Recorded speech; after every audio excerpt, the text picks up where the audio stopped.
Welcome back to another episode of Right Here in Mass. Joining me today is Ben Farrell, the Interim Head of School at New England Innovation Academy. Ben joins the school from the International Montessori School of Beijing in Beijing, Mm, China. mm. Prior to that, he was the Dean of Students and Director of Leadership Education at the Webb Schools in California, worked in residential life and in a university, and earlier Mm, in his career worked in admissions. mm. Ben, welcome to the show. Thank you so much for having me. It's wonderful to be here with you. It's my pleasure. And Mm. for our listeners, we'll have Ben's full bio in the show notes for you to see his extensive career and everything that he's done. But Ben, I'd love to Yeah, give you the opportunity to kind of paint the picture for us of what you've done and where you are yeah. today. No, thank you so much. Most importantly, I would add that I'm from Boston, born in Massachusetts. I think not in my bio, but I think very important there. Um, yeah, it's been a wonderful number of years here as I've kind of moved around the country and around the world now in education, and I'm so thankful and excited to be here in Marlborough, Massachusetts at the New England Innovation Academy. We go by NEIA, so if I go shorthand, that's what we call ourselves. So yeah, I've been I went to college up in Maine at Colby College, and I came out, had a job that was not quite the right fit for me. I was not Banking was not going to be the financial world was not going to be the way that I was going to make my way in the world, and I kind of stumbled into some wonderful jobs in education. And my first time teaching was at Southern Maine, what is now Community College, and I had 9 sections of the same class, occupational fitness and therapy, and I'm not quite sure how I pulled that off, and some of my students might feel the same way, but it went well. And I kind of got into, at the same time, started doing some long-term subbing, and that kind of maneuvered me as a public school kid. I grew up in Orange, Massachusetts, Ralph C. Mahar Regional High School, stepping into this independent school world, which I hadn't had any real connection to. My biggest initial reason why I wanted to get into independent schools is that I wanted to travel, and it would have been nice to have somebody to kind of pay for that. So I was in admissions, and part of my role, I moved out to California to the Thacher School, and I was in admissions for a number of years, and I was able to travel around the world and around the country looking for great students to think about this boarding school as an option. And so from there, I won't bore everyone to tears with the whole CV, but most recently, as you said, prior to coming here, I was the head of school at the International Montessori School of Beijing, which is one of the second oldest international school in Beijing. We were there, my family and I have 3 small children who are now 11, 8, and 5. And then my wife, Margareta, and we moved there and kind of right before COVID hit. And it was a wonderful experience there, a very challenging experience as it was for everybody in the world. It was just a great place to kind of meet people from all over and do some really good work together. And then I had this opportunity I started hearing about this pretty unique and amazing school, New England Innovation Academy, NEIA here. And when the opportunity presented itself initially as the assistant head of school and the director of the upper school, we jumped at the chance. It was exciting to come home. We had not been able to kind of leave and then come back into China for 2 years. So we had been away for a long time. And so then the physical proximity to the family was important, but also what this school represents is so unique and needed in education that at that time, I just couldn't say no. And so I'm really honored to be the interim head of school right now, and to be creating something that's innovative, that's entrepreneurial, and that challenges all of us, our students, our staff, our families, excuse me, to say, why do kids need to wait? Why wait? And what can they do now, rather than feel like they have to go through all these steps and then they're, early 40s, late 30s or something, when they've gone through all the things, then to make a change. That we really Right. challenge our kids to say, why not now? Yes, absolutely. And when I Yeah. first was introduced to you, I immediately went to Nia's website and I was really interested in, like you said, its unique Mm-hmm. positioning and what it offers. And Mm-hmm. so for our Mm-hmm. listeners who aren't familiar with Nia yet, Yeah. could you kind of explain what it is and what it's really focused on with curriculum and everything? Yeah, of course. No, great question. And I would invite everybody to, if they are interested, go and check out our website as well. But at its root, what we're trying to do here is say, what is the purpose of education in today's world? And that through our very generous founders and our board, we're able to focus on what we believe education can and should be as we move through the 21st century and into the future.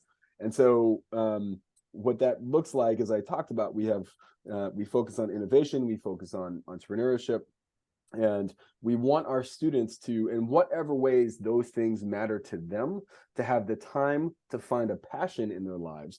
So for instance, we don't on purposefully, intentionally, we don't assign an overwhelming amount of homework. We do that because we believe that our students should be finding times to find passions, to challenge themselves outside of the classroom, maybe be able to sit down with their parents and have dinner at night and their guardians and that type of thing. So it's important to create those spaces and to not just sort of, pound our wonderful young kids and young men and women into the ground with too much work. So that's one of the pieces we do. But I would say the biggest pieces is that we focus on this idea of entrepreneurship and innovation, and that it's a flexibility of mind, a flexibility of spirit, this belief that they can affect change in the world. We know that young people are more kind of disaffected than ever before with our institutions around the world, and feeling like that there's not much they can do, that there's these things that are happening to them that they don't have a hand in.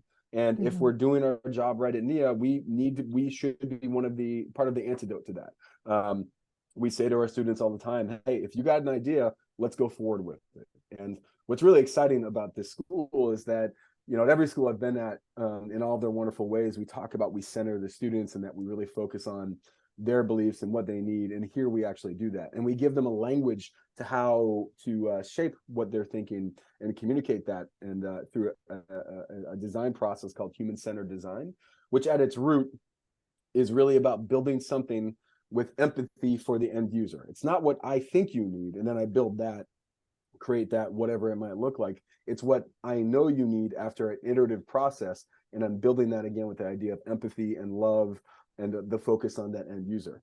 And it's really exciting to see what students come up with when you challenge them enough to say, and you're frankly brave enough just to get out of their way. And that's not always easy, because it's, I think certainly as, growing up, it was easier to be kind of the sage on the stage, but to say, listen, we believe in you, and we want to give you the tools and the resources. There's some really amazing stuff that happens when you're able to do that. I can imagine. And so with that, when students graduate from NEIA, do most of them have a business ready and going, or do they kind of take other paths after that? I'd love to hear kind of the success and outcomes of it. It's really interesting that there are a number of businesses that are kicking around in our school. There are some ones that have been running since year one, and that we're in our fourth year right now. So it's also really interesting to be building and creating a brand new school in the kind of the greater Boston area, Metro West.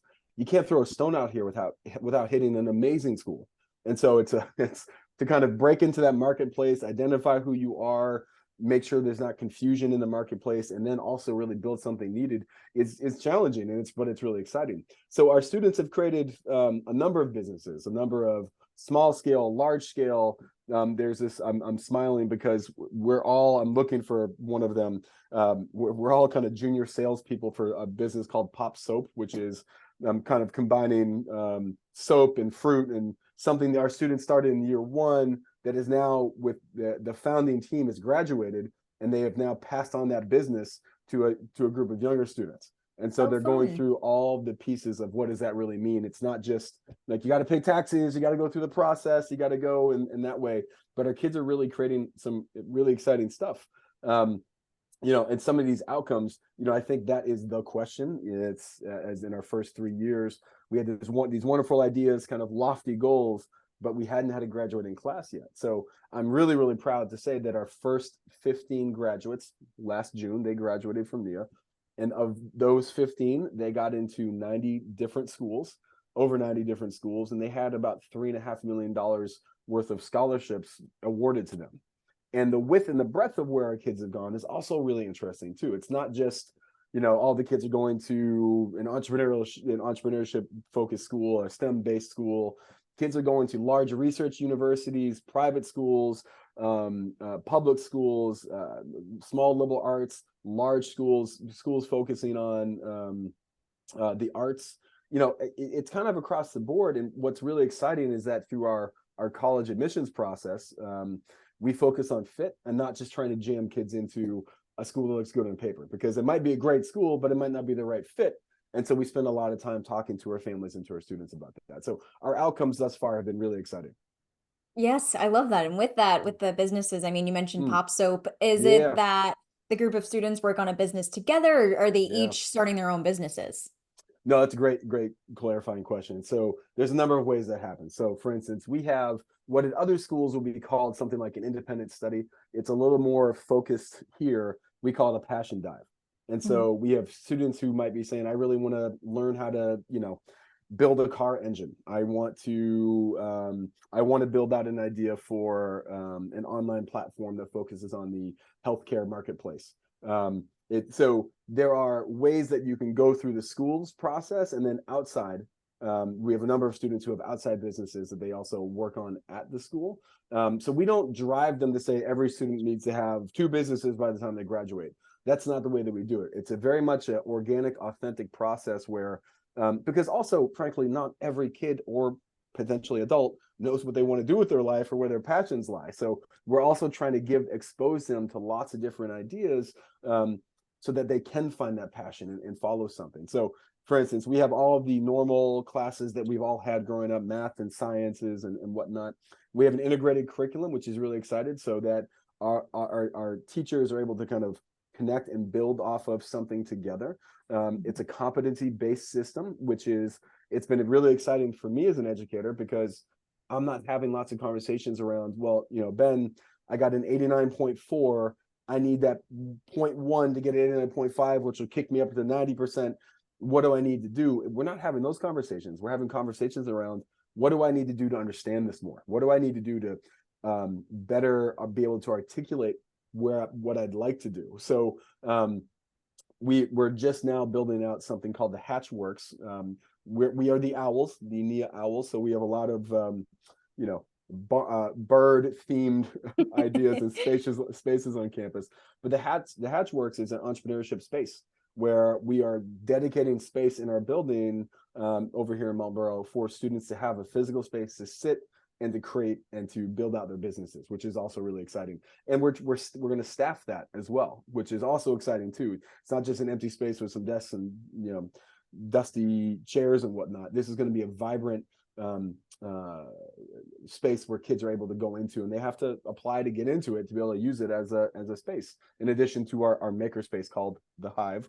There's maybe not birds, but winged bees and animals or something where we're going over here. So anyway, yes, Yeah. there's a number of different ways that our kids are able to access that.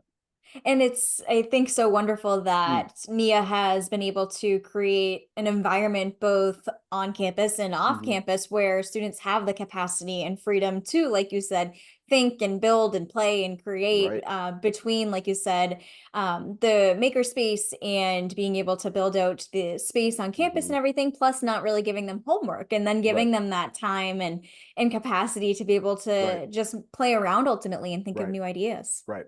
Well, what's interesting, and just for the parents out there who hear not having homework, I want to be clear, because we have worked on this. It's important for the clarity of this. So what we essentially say is that we work to not issue more than 30 minutes of homework per class per night. And so there certainly is what we call learning extensions. They're learning further outside of the classroom, but not sort of what I grew up with, which was a lot of homework that was maybe some busy work or things Right. that are just sort of, you're kind of pounding your head on the desk, like, why do I have to do this? We're really working hard to create learning extensions that have meaning and that build off of what they're doing in the classroom, but not more than 30 minutes per class per night. And so that also means for us that we have to redefine at NEIA, and all schools do this differently, so there's no right or wrong way to do it. But at NEIA, we use the term vigor instead of rigor.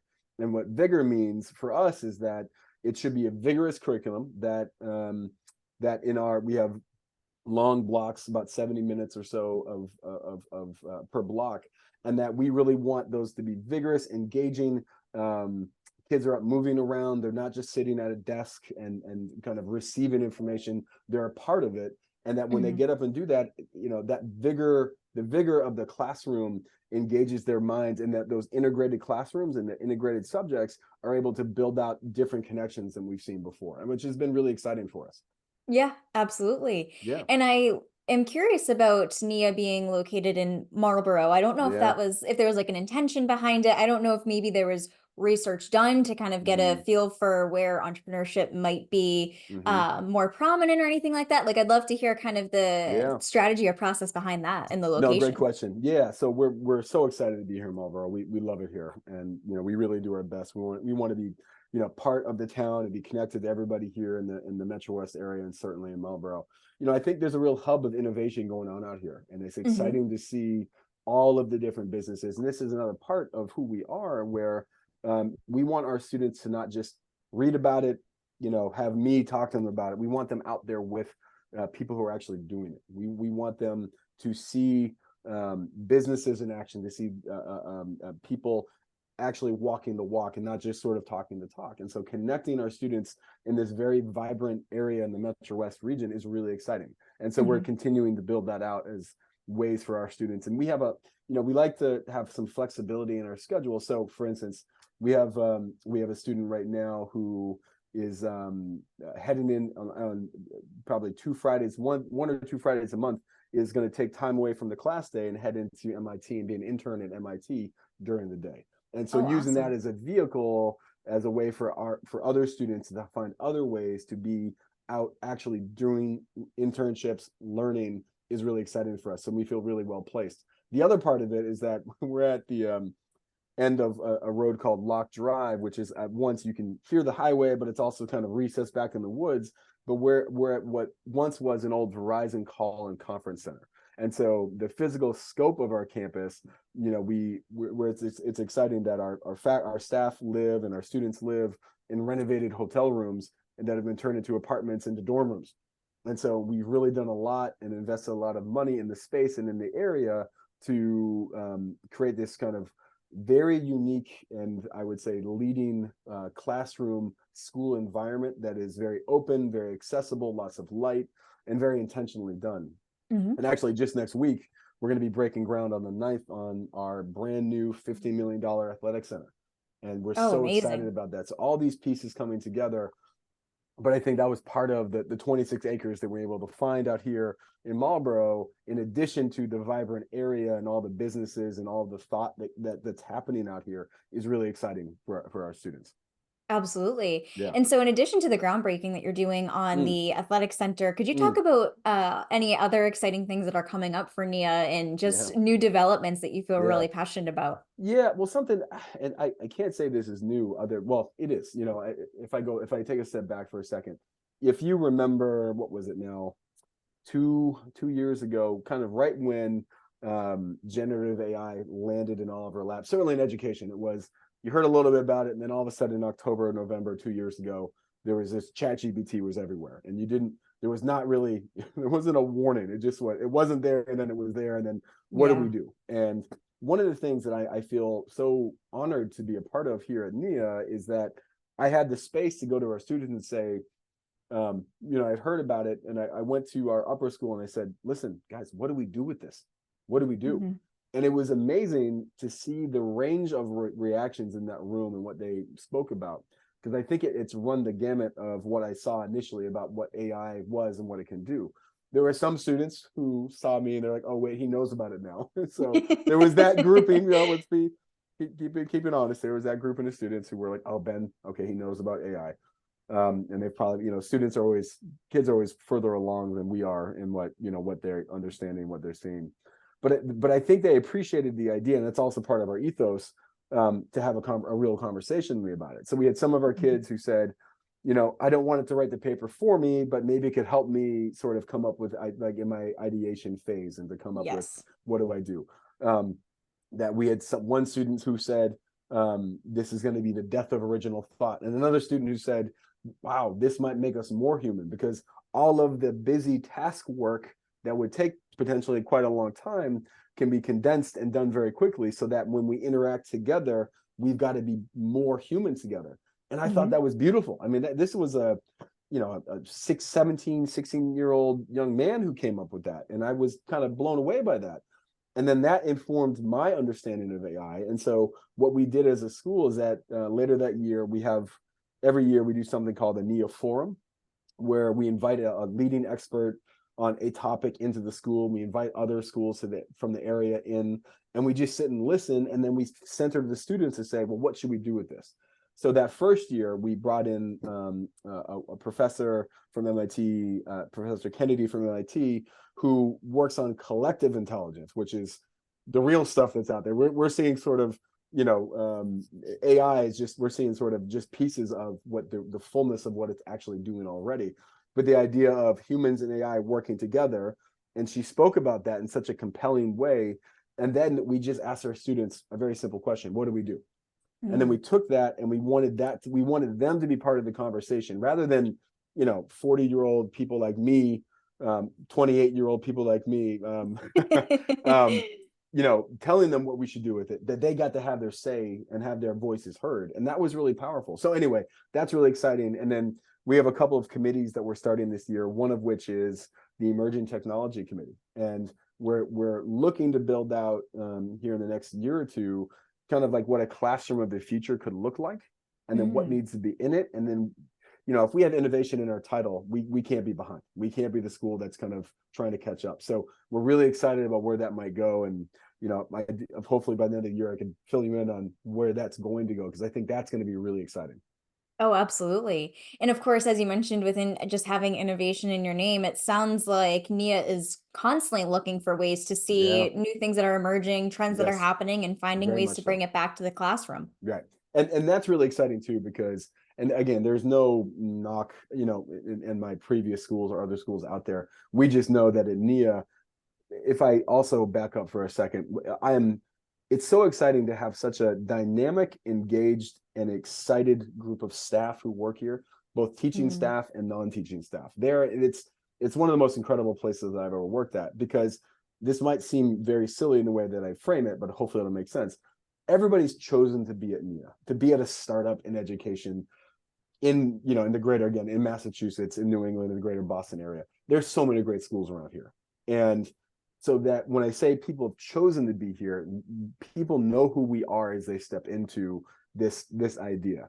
And what's exciting and can be overwhelming too is we understand what startup is, and we have to continue to understand it as an educator.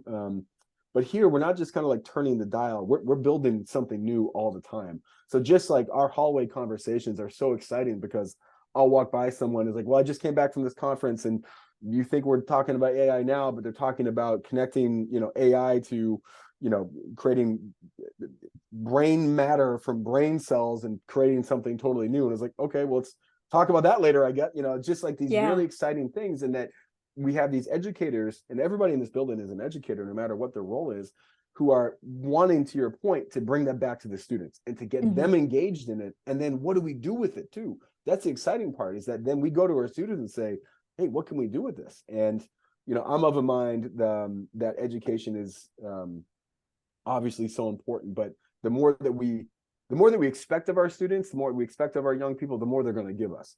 And they have done some incredible things. We have a young man right now that I actually can't get into the fullness of what he's doing at the moment, but he's taken a leave from school, and he's out in the world, doing some significant fundraising about something that he started as a passion project. And this is just how his mind works here at NEIA, that's turned into something very significant in the world, and around large language learning models and predictive analytics. And it's absolutely remarkable what this young man is doing. And hopefully soon we could talk more about it. But he's raising significant sums, millions of dollars around his new company that he's, as a 15-year-old rising senior, 12th grader. It's incredible. So that to have that space and time to kind of dream big, and then have the tools and the resources to go and do it is amazing.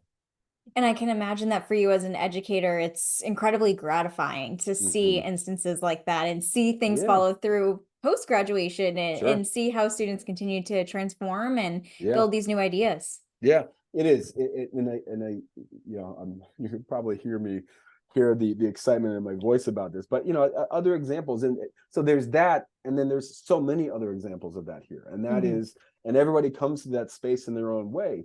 One of the things that we found last year is that we had a group of a core of students who really wanted to get into robotics. We'd had a club before, and it had been great, but it wasn't sort of like a competition at the competitive level, excuse me. This group came in last year, and all of a sudden things started happening. And they, I was off on a trip, and they came back, and I heard that they had got a $7,000 grant from NASA to kind of kick off our program. And our students, for those of you who are listening who know about competitive robotics, FIRST Robotics, our students went from in their first year went from their first competition to making it to the Worlds down in Texas in the first year. And That's amazing. we're so proud of them. And that is such a act, such a feat. And that's sort of the way that they sort of that entrepreneurial mindset that we talk about a lot, that innovative spirit, that flexibility of mind to keep iterating and iterating and iterating, and then having the space to say, we can go and do this. The only thing that's stopping us is us. We have to continually get teenagers to focus on some boundaries and focusing on having like gutter balls, so there's nothing there, but we gotta help them out. But otherwise the kids are doing unbelievable things, and we're so proud of kind of across the board of what students are doing.